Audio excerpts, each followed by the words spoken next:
கிரகங்கள் தான் ஆதிக்கம், அவங்க தான் நம்ம வழி நடத்துறாங்க. அதில் நான் எந்த ஒரு இதுவும் சொல்லலை, எந்த ஒரு குறையும் சொல்லலை. அதுதான் இப்போ அவன் பிறக்கிற காலகட்டத்தை பொறுத்து எந்த கிரகம் ஆதிக்கத்தில் இருக்கோ அந்த கிரகம் அவனுக்கு வேலை செய்யும்.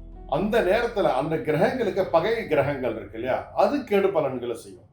அவ்வளவுதான். கெடு பலன்னா என்னன்னா அவனை அழிச்சு காலி பண்றது, அப்படி கிடையாது. அவனுக்கு உண்டான பலன்களை தள்ளி போடும், அனுபவத்துக்கு கிடையாது. இப்போ சனீஸ்வரர் சொல்றாங்க ஏழரை சனிலாம், ஏழரை சனி அஷ்டமத்து சனிலாம் வந்தா என்ன ஆகணும், வாழ்க்கை பாடத்தை சொல்லி கொடுப்பாங்க.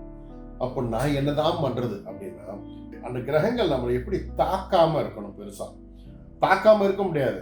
ரொம்ப கெட்டது இல்லாம மாத்துறதுக்கு என்ன ரகசியம், அதை தெரிஞ்சுக்கிட்டா தப்பிச்சிடலாம். அதெல்லாம் தப்பிக்கிற வழி நம்ம குருமார்கள், நம்ம முன்னோர்கள் சொல்லியிருக்காங்க.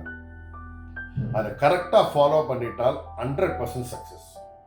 வாழ்க்கையில நம்ம நினைச்ச காரியத்தை நிறைவேற்ற முடியும். அதுக்கு நல்ல ஒரு குரு, ஒரு வழிகாட்டி வேணும். அது வேணும்னு கடவுள்கிட்ட பிரார்த்தனை பண்ணுங்க, அவர் வழியை கொடுப்பார்.